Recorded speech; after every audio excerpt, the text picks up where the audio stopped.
Green revolution and new agricultural strategy.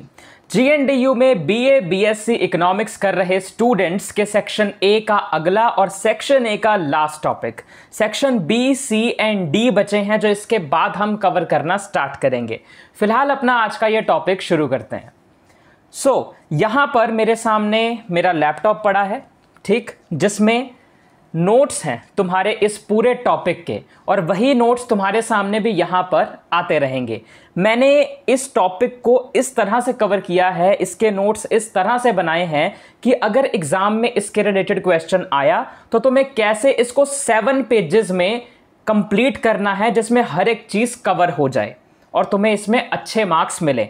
तुम्हारा काम बस इतना सा है कि यहाँ से ये वीडियो देखकर टॉपिक अच्छे से समझने के बाद तुम्हें अपनी बुक खोलनी है और उसी में से इस टॉपिक को करना है इन द सेंस इसके अंदर जितने भी फैक्ट्स, डेटा, टेबल आ रहे हैं वो तुम्हें अपनी बुक से रेफर करने हैं और उन्हें याद करना है। टॉपिक तुम्हें मैं करवा दूंगा, बस उस टॉपिक के अंदर जितने फैक्ट्स, डेटा, टेबल आ रहे हैं वो तुम्हें अपनी बुक से देखने हैं, दैट्स इट। बाकी सारा जिम्मा मेरा। ठीक, शुरू करते हैं ये टॉपिक। यहां पर तुम्हारे सामने भी नोट्स आ रहे हैं, ठीक है। पेज नंबर 1 में तुम स्टार्ट करोगे विद इंट्रोडक्शन, ठीक है। पेज नंबर 1 में तुम्हें इसकी इंट्रोडक्शन टाइप सारी एक बार दे देनी है, जिसमें क्या क्या आएगा। एग्रीकल्चर हमेशा से इंडियन इकोनॉमी की एक बैकबोन रहा है, ठीक, यानी काफी इंपॉर्टेंट हिस्सा रहा है। But at the time of independence, जब हमें आजादी मिली थी उस समय ये काफी वीक कंडीशन में था, ठीक। प्रोडक्शन काफी कम थी।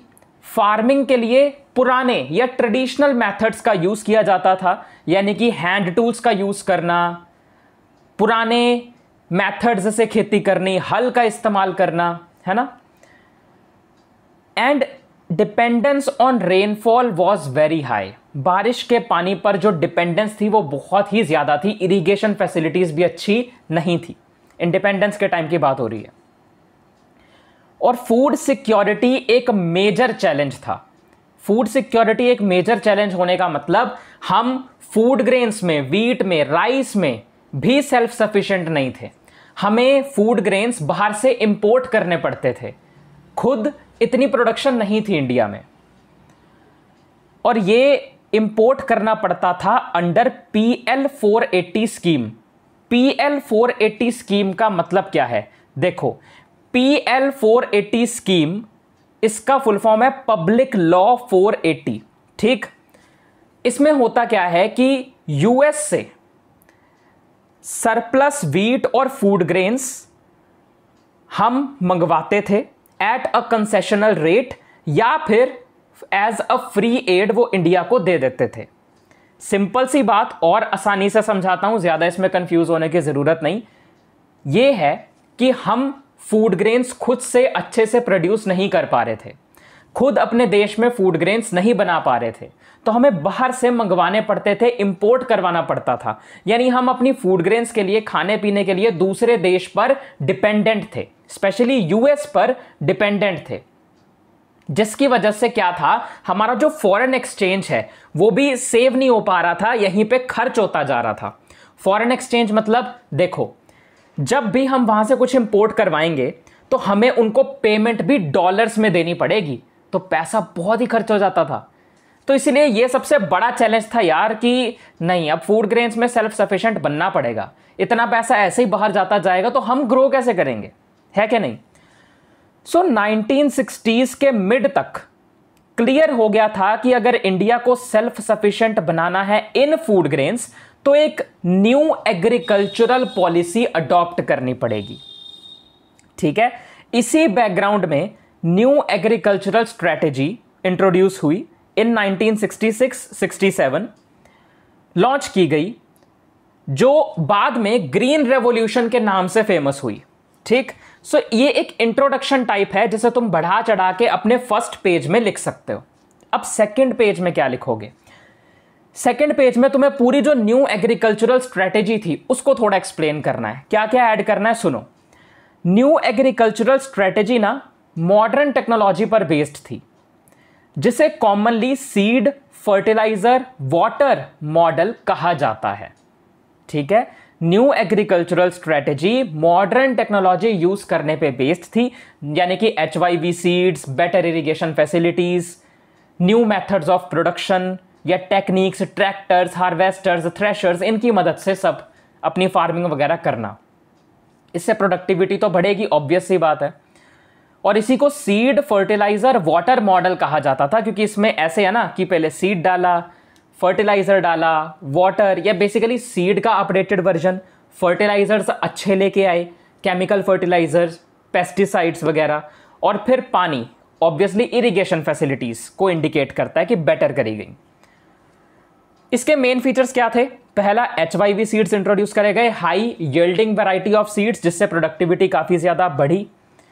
इरिगेशन डेवलपमेंट हुई काफी ज्यादा, बारिश के पानी पर डिपेंडेंस कम हुई।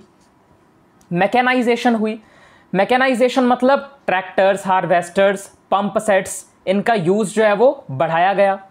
क्रेडिट फैसिलिटीज प्रोवाइड करवाई गई फार्मर्स को इजीली लोन अवेल करवाने के लिए, ताकि वो ये मॉडर्न टेक्नोलॉजी खरीद सकें, मॉडर्न चीज़ें खरीद सकें, उन्हें लोन अवेल करवाया गया। किस के ज़रिए? रीजनल रूरल बैंक, नाबार्ड जो कि एक अपेक्स इंस्टीट्यूशन है, कॉमर्शियल बैंक, कई सारी गवर्नमेंट स्कीम्स लाई गई उन्हें क्रेडिट फैसिलिटी देने के लिए या लोन की फैसिलिटी देने के लिए, आसान शब्दों में, एट लो इंटरेस्ट रेट, जो वो इजीली वापस भी कर पाएं।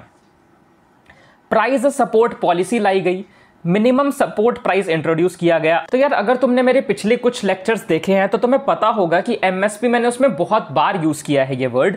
MSP का बेसिकली सिंपल सा मतलब ये है कि गवर्नमेंट ने एक मिनिमम प्राइस सेट किया है कि वो फार्मर्स से मिनिमम इस प्राइस पर तो खरीदेंगे ही खरीदेंगे उनकी प्रोड्यूस, उनके क्रॉप्स, जो भी फसल उन्होंने उगाई है, चाहे मार्केट में उसका प्राइस कम ही क्यों ना हो गया हो, ताकि उनका नुकसान ना हो। किनका? फार्मर्स का। सो ये एक मिनिमम सपोर्ट प्राइस इंट्रोड्यूस किया गया, यानी कि ये नेशनल अरे यार क्या बोल रहा हूँ यानी कि ये न्यू एग्रीकल्चरल स्ट्रेटेजी का एम था प्रोडक्टिविटी इंक्रीज करना, फार्मर्स की इनकम को इंक्रीज करना, और तो और अपने देश को फूड प्रोडक्शन में self sufficient banana. So I hope यहां तक क्लियर है। आगे बढ़ते हैं पेज नंबर 3 पर। अब तुम क्या लिखोगे? पेज नंबर 3 पे अब तुम ग्रीन रेवोल्यूशन का टॉपिक स्टार्ट करोगे। पहले हमने इंट्रोडक्शन पढ़ी, देन न्यू एग्रीकल्चरल स्ट्रेटेजी के बारे में थोड़ा डिस्कशन किया, देन ग्रीन रेवोल्यूशन का मीनिंग एंड उसके फेजेस देखते हैं, ठीक है।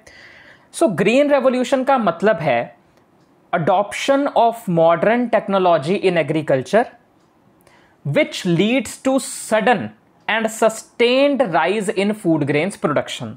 आसान भाषा में, नई टेक्नोलॉजी, मॉडर्न टेक्नोलॉजी का यूज करना एग्रीकल्चर में, जिससे कि फूड ग्रेन्स प्रोडक्शन में बढ़ोतरी, बढ़ावा, क्या वर्ड बोलते हैं, वर्ड नहीं दिमाग में आ रहा, मतलब बेसिकली फूड ग्रेन्स प्रोडक्शन में थोड़ा इंक्रीज देखने के लिए मिले। ये मेनली व्हीट और राइस के प्रोडक्शन में देखा गया ग्रीन रेवोल्यूशन में। इसका पहला फेज जो था दैट वाज बिटवीन 1966 टू 77, पहला फेज। तब तक ये लिमिटेड था सिर्फ व्हीट की प्रोडक्शन के लिए and in Punjab, Haryana and western Uttar Pradesh. इस फेज में रीजनल कंसंट्रेशन ज्यादा थी। इसका मतलब यह है कि ये अभी लिमिटेड था पंजाब, हरियाणा और वेस्टर्न यूपी में ही, क्योंकि यार देखो ये जो new agricultural strategy green revolution है ना, इसको स्टार्टिंग में इंप्लीमेंट करने के लिए कुछ स्टेट्स को ही चुना गया था, ताकि देखा जाए कि वहां पर इसकी प्रोडक्शन एक्चुअल में इसे यूज करने से बढ़ती है या नहीं, और इसको चूज करने का भी क्राइटेरिया था। जैसे वहां पर पानी की फैसिलिटी होनी चाहिए ताकि हम वहां पे इरिगेशन फैसिलिटीज को और बेटर कर सकें। वहां पर जो लैंड है वो अच्छी होनी चाहिए उस स्टेट में, ताकि हम वहां पर अगर वो क्रॉप्स उगाएं और वहां थोड़े केमिकल फर्टिलाइजर्स का यूज भी करें तो सॉइल की फर्टिलिटी उल्टा और ज्यादा बढ़े, प्रोडक्टिविटी और ज्यादा इंक्रीज हो। सो बहुत सारे फैक्टर्स थे जिनके बेसिस पर इन्हें चुना गया था। सेकेंड फेज इसका आया 1978 टू 89 वाला, जब इसको राइस एंड अदर क्रॉप्स के लिए भी और ज्यादा बढ़ा दिया गया in southern and eastern states जैसे कि Andhra Pradesh, Tamil Nadu and West Bengal. After that इसका थर्ड फेज था 1990 और उसके बाद का। अब और ज़्यादा क्रॉप्स में डाइवर्सिफिकेशन हुई, और ज़्यादा क्रॉप्स इसके अंडर इंट्रोड्यूस करी गई, जैसे कि ऑयल सीड्स, कमर्शियल क्रॉप्स। और इस बार इसका जो एम था वो सिर्फ प्रोडक्शन बढ़ाना नहीं था, बल्कि एनवायरनमेंट को बचाना भी था। ठीक, इसको सस्टेनेबल बनाना, एनवायरनमेंट को इससे नुकसान नहीं होना चाहिए, इस चीज़ पर भी ध्यान रखना, ये इसके थर्ड फेज का एम था। तो ये 3 फेजेस तुम लिख सकते हो ऑन पेज नंबर 3। ठीक, उसके बाद अगले पेज में तुम्हें ग्रीन रेवोल्यूशन की अचीवमेंट्स लिखनी है।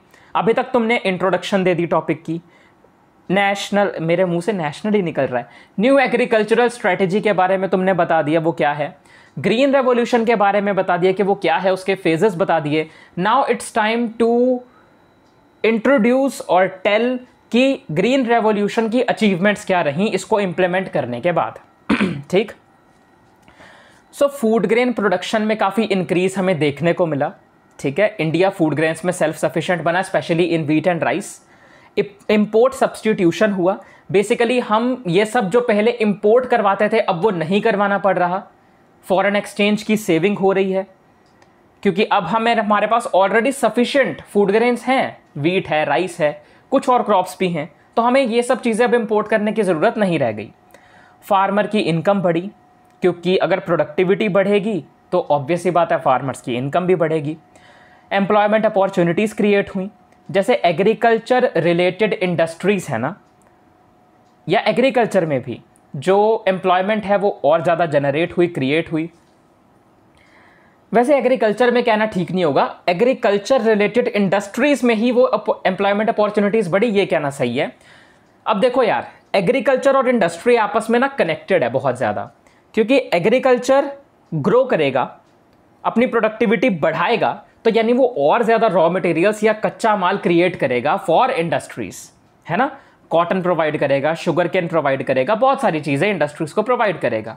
और वैसे ही एग्रीकल्चर से रिलेटेड ऐसी इंडस्ट्रीज़ हैं जो कि एग्रीकल्चर के लिए ही मशीनरी, ट्रैक्टर्स वगैरह बना रही है, fertilisers, chemical fertilisers, HYV seeds create कर रही हैं, तो वो भी ग्रो करेंगी, क्योंकि ये अपना सारा माल किसानों को भेजेंगी यूज़ करने के लिए। यानी कि इनके बीच में एक कनेक्शन बन गया, ये ग्रो करेगा तो वो भी अपने आप ऑटोमेटिकली ग्रो करेगा। ठीक है, तो फार्मर की इनकम बढ़ी, एम्प्लॉयमेंट अपॉर्चुनिटीज़ कैसे बढ़ी, इंडस्ट्रीज़ ग्रो करी और इंडस्ट्रीज़ सेटअप हुई, तो इंडस्ट्रीज़ में काम करने के लिए लोगों की ही तो ज़रूरत है कि नहीं, तो एम्प्लॉयमेंट तो जनरेट हो ही गई। उसके बाद रूरल डेवलपमेंट हुई, ऑब्वियस ही बात है, इंफ्रास्ट्रक्चर जो है जैसे road, storage facilities, irrigation projects, ये सब एक्सपैंड हुए तो रूरल डेवलपमेंट भी हुई। ये रोड, स्टोरेज फैसिलिटीज़ इसलिए ग्रो हुई क्योंकि एग्रीकल्चर में राइस देखने के लिए मिला, एग्रीकल्चर में प्रोडक्टिविटी ग्रो हुई, क्योंकि हमें अब किसान ने अगर कुछ अपनी प्रोड्यूस करी है, फसल उगाई है, तो उसे एक जगह से दूसरी जगह ट्रांसपोर्ट करना पड़ेगा, जिसके लिए ट्रांसपोर्टेशन फैसिलिटीज़ को अच्छा किया गया। अपनी क्रॉप्स को उसे स्टोर करना पड़ेगा ताकि वो ख़राब ना हो, तो स्टोरेज फैसिलिटीज़ अच्छी करी गई। इरिगेशन अच्छी करी गई, इरिगेशन प्रोजेक्ट्स, ताकि रेनफॉल पर ज़्यादा डिपेंडेंट ना रहना पड़े।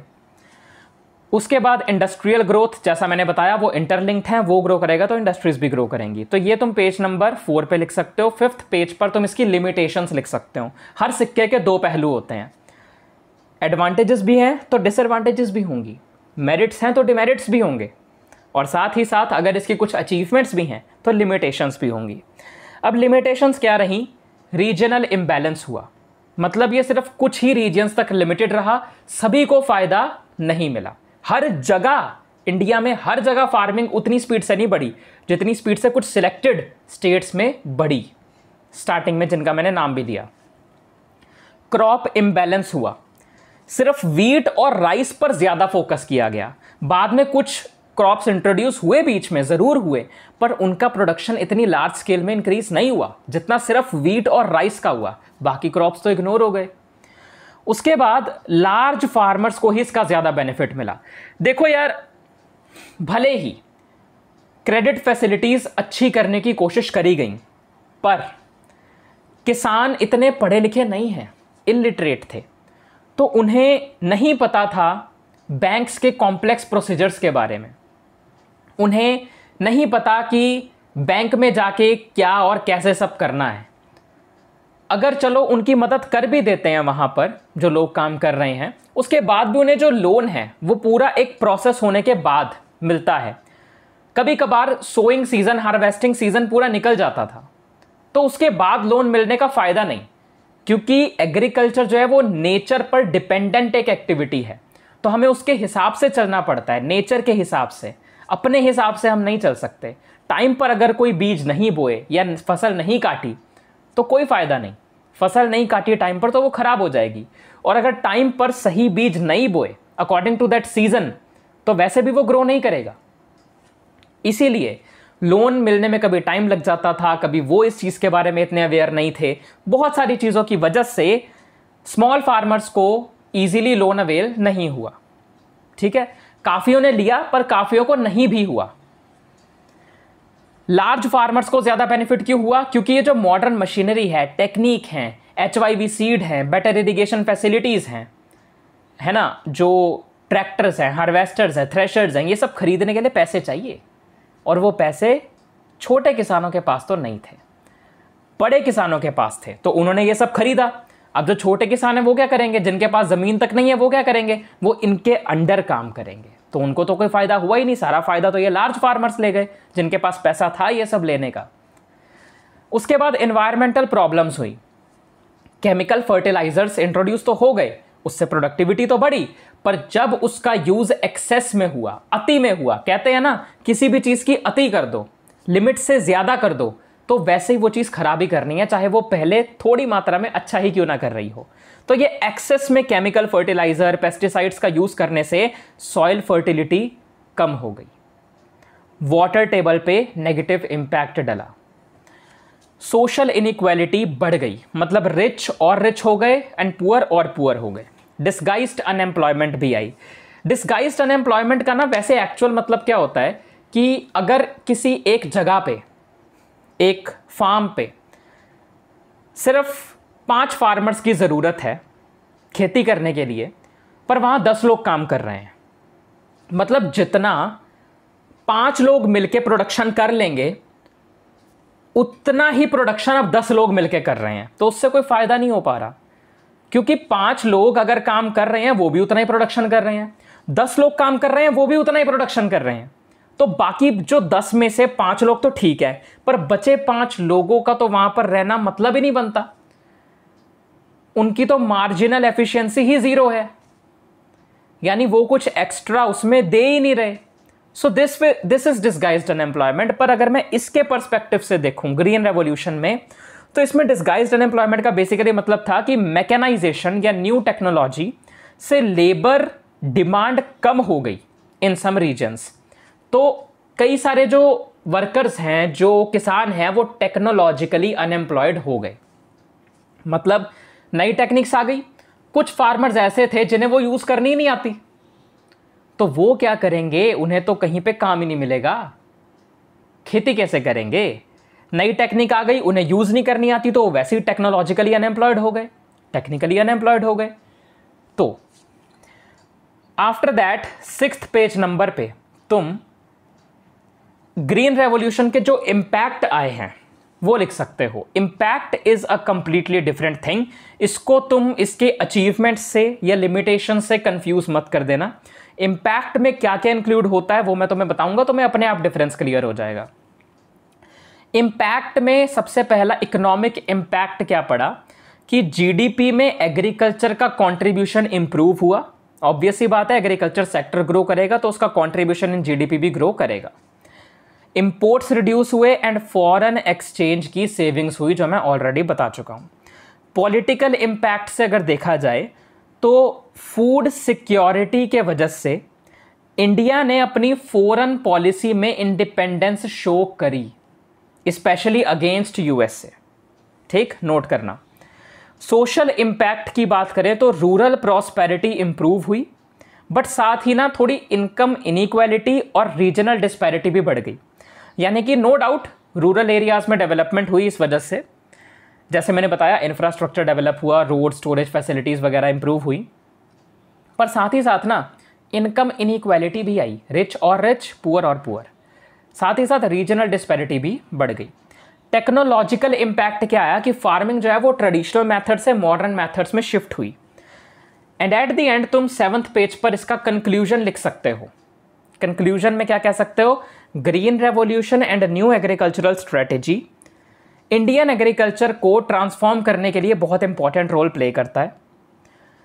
इसने इंडिया को एक फूड डेफिशिएंट नेशन से सेल्फ सफिशिएंट इन फूड ग्रेन्स वाला देश बनाया, लेकिन साथ ही इसके कुछ नेगेटिव कंसिक्वेंसेस भी सामने आए, जैसे regional inequality, environmental degradation, neglect of coarse cereals and pulses, यानी दालें वगैरह और बाकी क्रॉप्स को निगलेक्ट किया गया। फ्यूचर के लिए ज़रूरी है कि हम सेकंड ग्रीन रेवोल्यूशन लाएं, मतलब हम नहीं सरकार ऑब्वियसली, सेकंड ग्रीन रेवोल्यूशन लाया जाए जो कि ज़्यादा इंक्लूसिव हो, यानी कि जो जो इसमें नेगेटिव चीज़ें हैं वो उसमें कवर्ड हों और उनको सुधारा जाए, जिसमें स्मॉल फार्मर्स को और ज़्यादा मदद मिली जाए। रेनफेड एरियाज़ पे फोकस किया जाए, यानी कि ऐसे एरियाज़ जहां बारिश कम होती है। ठीक। एनवायरमेंटली सस्टेनेबल प्रैक्टिसेस पर ज़्यादा फोकस किया जाए, यानी ऐसी प्रैक्टिसेस जिससे एनवायरमेंट को नुकसान ना हो। फाइनल कंक्लूजन ये है कि, ये भी कंक्लूजन ही चल रहा था वैसे, पर चलो एट द एंड ये है कि ग्रीन रेवोल्यूशन एक टर्निंग पॉइंट था इंडियन एग्रीकल्चर के लिए, जिसमें अचीवमेंट्स रिमार्केबल थी, पर जो चैलेंजेस हैं उन्हें इग्नोर नहीं किया जा सकता। So this was all about this topic. तुम्हारा काम अब शुरू होता है, जाओ बुक में से इसके जितने भी डेटा फैक्ट्स टेबल है उन्हें पढ़ो। अब मैं देने वाला हूँ थोड़ा सा एंड वाला ज्ञान, सुन के जाना यार, बहुत दिनों बाद लेक्चर लगा है तो एंड वाला ज्ञान तो दिए बिना नहीं भेजूंगा। ध्यान से सुनना। कल ना मुझे मेरी ऐसे ही एक क्लास 12th की बुक मिली इंग्लिश की, उसमें मेरी नज़र एक स्टोरी पे गई, द रैट ट्रैप सेलर, और मुझे याद आया कि ये एक ऐसी स्टोरी थी जो मैंने अपनी क्लास 12th के टाइम पे सिर्फ सिलेबस कंप्लीट करने के लिए ही नहीं बल्कि वैसे भी 3 से 4 बार पढ़ी। मज़ा आया था पढ़ने में, मेरे को बड़ी सही लगी वो स्टोरी, और मैंने सोचा कि तुम लोगों को भी उसके बारे में बताता हूँ, एक शायरी के ज़रिए उसे समझाता हूँ। दुनिया से थक कर चोरी कर बैठा था, हर चेहरे पे धोखा दिखता था, पर एक लड़की की मुस्कान ने सब कुछ बदल दिया, उस चोर को इंसान बना दिया।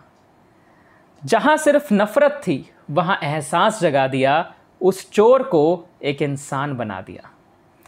तो यार देखो, ये स्टोरी ना कुछ ऐसे शुरू होती है। एक रैट ट्रैप सेलर है, जो रैट ट्रैप सेलर समझते हो ना, मतलब चूहे पकड़ने वाले जो पिंजरे हैं उन्हें बेचता है, दुनिया से काफ़ी ज़्यादा ऊब गया है। एक दिन उसने क्रॉफ्टर के घर से 30 क्रोनॉर्स करेंसी है, 30 क्रोनॉर्स चुरा कर एक आयरन फैक्ट्री में जाकर रात गुजारने के लिए रुक गया। वहाँ पर जो आयरन मास्टर था, उस फैक्ट्री का ओनर, वो आया, उसने उसे देखा और रात के अंधेरे में उसे लगा ये उसका दोस्त कैप्टन वॉन स्टेहल है। उसने उसे कहा कि आजा मेरे साथ घर चल, यहाँ क्यों बैठा है। उसने मना कर दिया। देन उसकी बेटी आई, आयरन मास्टर की बेटी। उसने रैट ट्रैप सेलर को कहा कि आप चलिए घर, यहाँ क्यों बैठे हैं, मेरे पापा ने आपके बारे में बताया तो आप घर चलिए। समझाया, बड़े प्यार से उसे मनाया और वो मान गया। उसके बाद उसे घर लेके गए, उसने अपने कपड़े बदले, फ्रेश हुआ, सारी ग्रूमिंग वगैरह करी। जब वहाँ पर आयरन मास्टर ने देखा कि ये तो उसका दोस्त है ही नहीं, तो उसे डांटा, बुरा भला कहा और जाने के लिए कहा। तब उसकी बेटी ने उसे डिफेंड किया, रैट ट्रैप सेलर को डिफेंड किया, अपने पापा को समझाया कि इसे क्रिसमस तक यहाँ रहने दो, ये तो मना कर रहा था, हम इसे लेकर आए हैं, तो ऐसे निकालना सही नहीं है। तो वो वहीं रुका, क्रिसमस मनाया, लड़की ने उसकी बहुत केयर की, जैसे कि वो एक्चुअल में एक कैप्टन वॉन स्टेहल ही हों, उनके दोस्त। उसके बाद अगले दिन वो दोनों चर्च गए। ये घर पे सोया हुआ था तो इसे सोया हुआ छोड़कर ही चले गए। वहाँ उन्हें वही क्रॉफ्टर मिला जिसके 30 क्रोनर्स वो चुरा के भागा था। तो उन्हें पता चला कि एक रैट ट्रैप सेलर ने उसके 30 क्रोनर चुराए हैं और वो वहाँ से भाग गया। तभी वो दोनों घर की तरफ भागे, आयरन मास्टर और उसकी बेटी। देखा कि वो वहाँ नहीं था रैट ट्रैप सेलर, पर वो वहाँ पर एक लेटर और एक रैट ट्रैप या पिंजरा छोड़कर गया था for that girl, for that iron master की जो डॉटर हैं। उसने वो लेटर देखा और वो रोने लगी। लेटर में लिखा था कि आपने मेरी इतनी केयर की, मुझे बिल्कुल ऐसे ट्रीट किया जैसे मैं सच में ही एक कैप्टन हूँ। आपने मुझे बदलने का मौका दिया है, उसके लिए thank you so much. With high regards and with friendship, captain Von Stehl. यानी टेक्स्ट बुक्स पे इंटरेस्टिंग हो सकती हैं यार, एक बार फील लेके अच्छे से पढ़ो तो सही। ये कहानी ना अगर तुमने नहीं पढ़ी थी इससे पहले, नहीं सुनी थी, तो मेरे कहने पे एक बार पढ़ के ज़रूर देखना। कोई वीडियो होगी यूट्यूब में, एनसीईआरटी की पीडीएफ पढ़ी होंगी ऑनलाइन, इसको एक बार पढ़ के ज़रूर देखना, मज़ा आ जाएगा। तो चलो यार, बस अपना एक छोटा सा एक्सपीरियंस, एक छोटी सी वाइब शेयर करनी थी, कर दी। अगर ये लेक्चर अच्छा लगा हो तो नीचे लाइक कर देना, शेयर कर देना इस वीडियो को ज़्यादा से ज़्यादा अपने फ्रेंड्स के साथ, बीए बीएससी इकोनॉमिक्स के स्टूडेंट्स के साथ।